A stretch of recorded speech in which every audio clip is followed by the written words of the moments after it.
আমি পাপী তিনি জামিনদার। এটা তো কোন রকম মানা যায়, কিন্তু কয়েকদিন আগে এই গাড়ি নিয়ে যাওয়ার সময় দেখলাম এক পালা গানে এরকম গাচ্ছে, কেরামান কাতিবিন রোজ হাসরের দিন। কেরামান মানে সুন্দর করে নামটাও করতে পারে না, হ্যাঁ কোরআনের যে শব্দ এটাও বলতে পারে না। কেরামান কাতিবিন রোজ হাসরের দিন, আল্লাহর দরবারে যেদিন করবে অভিযোগ, আমি বলবো দুনিয়ায় ছিলাম দয়াল বাবার লোক। জোরে ঘটনা কেন? আমি ড্রাইভারের কালাম একটু থাম রে, শুনেই যায়, একটু থাম।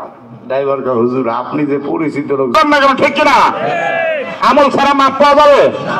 বন্ধু আমার ভাইরা আমার, আল্লাহ পাঠাইলেন কেন আর আপনি করছেন কি?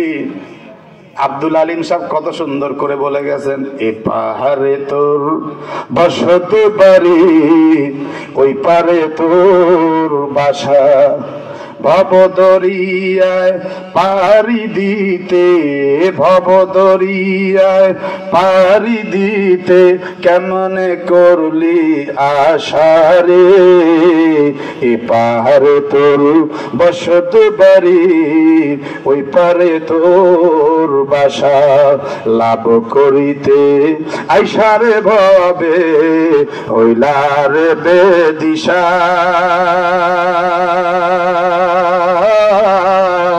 রতন কাঞ্চন বদল দিয়া রে,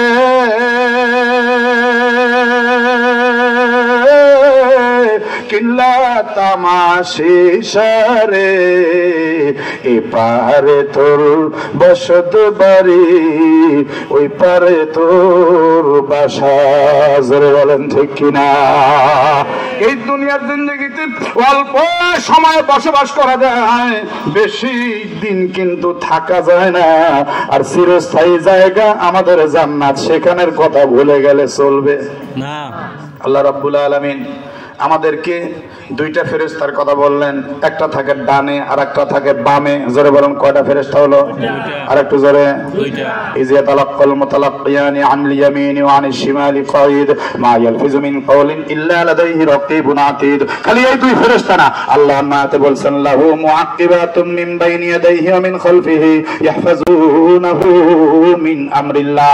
আমাদের সামনে এক ফেরেশতা, পিছনে এক ফেরেশতা। কোরআন বলছে একটা মানুষের সঙ্গে কমপক্ষে চারটা ফেরেশতা থাকে। জোরে কোন কয়টা? আরেকটু জোরে বলো না কয়টা?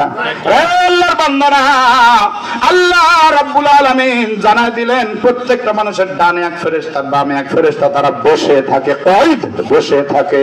আর বসে থাকে কি করে? ডানের ফেরেশতা যখন নেক কাজ হয় তখন সঙ্গে সঙ্গে নেক কাজ লিখে। তাফসীরে জালালাইনের মধ্যে আসছে, আপনার মনের মধ্যে যখন নেক কাজের নিয়ত হয়, খেয়াল হয়, সঙ্গে সঙ্গে মেশকের একটা সুঘ্রাণ ফেরেশতা পায়, আর কলমটা তুইলে রেডি হয়ে যায়। আর নেক কাজের সঙ্গে সঙ্গে এক সেকেন্ড দেরি করে না, উনি ঘ্যাচাং ঘ্যাচাং লিখে ফেলেন।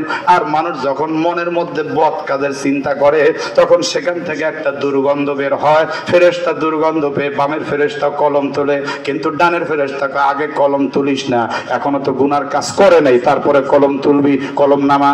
এবার যখন গুনার কাজ করে ফেলে এই ফেরেশতা আবার কলম তুলে, ডানের ফেরেশতা আবার কয় কলম আগে তুলিস না। দেখ আল্লাহর বান্দা তওবাও তো করতে পারে। একটু জোরে কর না কেন? আল্লাহু আকবার। আল্লাহ রাব্বুল আলামিন আমাদেরকে কত সুন্দর সুযোগ দিয়েছেন, কিন্তু আমরা মানুষ হইতে পারলাম না। এইভাবে 1 ঘন্টা 2 ঘন্টা 5 ঘন্টা 6 ঘন্টা পর্যন্ত অপেক্ষা করতে থাকে। 6 ঘন্টা পরে এবার আফসোস করে ফেরেশতা কয় তোর কপাল খারাপ, তুই কিন্তু একেবারে তওবাটাই করতে পারলি না। তখন 6 ঘন্টা পার হলে ওই বদ আমলটা লিখে ফেলে। ও আল্লাহর বান্দারা, এখন আমি আপনাদেরকে একটা কথা বলি, প্রত্যেকটা মানুষের ডান কাঁধে বাম কাঁধে ফেরেশতা আছে। কোরআন বলছে তাহলে আমাদের ঈমান আছে, আমরা আল্লাহ বললে সওয়াব পাই, তার দান সদকা করলে সওয়াব পাই, সত্য বললে সওয়াব পাই। আমাদের ডান কাঁধের ফেরেশতা সুন্দর নেকিগুলো লিখতে থাকে। আর কাফের বেঈমান মুশরিক যার ঈমান নাই তারও ডান কাঁধে ফেরেশতা আছে। কোরআন কয় ওই ডান কাঁধের কাফেরের ফেরেশতা তার নামে কি লেখে? আমার কথা কি বুঝেছে? তাহলে একটু জোরে কম বুঝেছে? হ্যাঁ, ওই যে আগে একটা কথা ছেড়ে আসছি, কাফের চিরস্থায়ী জাহান্নামী, কিন্তু জান্নাতে তার নামে ঘর আছে। কথাটা মনে আছে না নাই? এবার প্রশ্ন বাড়িয়ে গেল, কাফেরের ডান কান্দে ফেরেশতা আছে, তাহলে ডানের ফেরেশতা কি লেখে? কথাটা কি জানার দরকার আছে না নাই? বিরক্ত হচ্ছেন? আর কয়েক মিনিট বললে কি অসুবিধা হবে? আমি কি দোয়া করে দেব না আর কয়েকটা মিনিট বলে পুরা সূরাটা শেষ করব? পুরা সূরাটা কমপ্লিট করব ইনশাআল্লাহ। কোনো বিরক্তি নাই তো? মাশাআল্লাহ। আচ্ছা, বিরক্ত কে কে একটু হাত দেখি। মাশাআল্লাহ, আলহামদুলিল্লাহ। জোরে আলহামদুলিল্লাহ কর। আর আমার আর বেশিক্ষণ আপনাদেরকে আমি বিরক্ত করব না, কয়েকটা মিনিটের মধ্যে আমি সেরে দিব। এবার খেয়াল করে শুনুন, লক্ষ্য করে শুনুন। তাহলে প্রশ্ন থাকলো কয়টা? জোরে বলুন, কয়টা? এবার দ্বিতীয়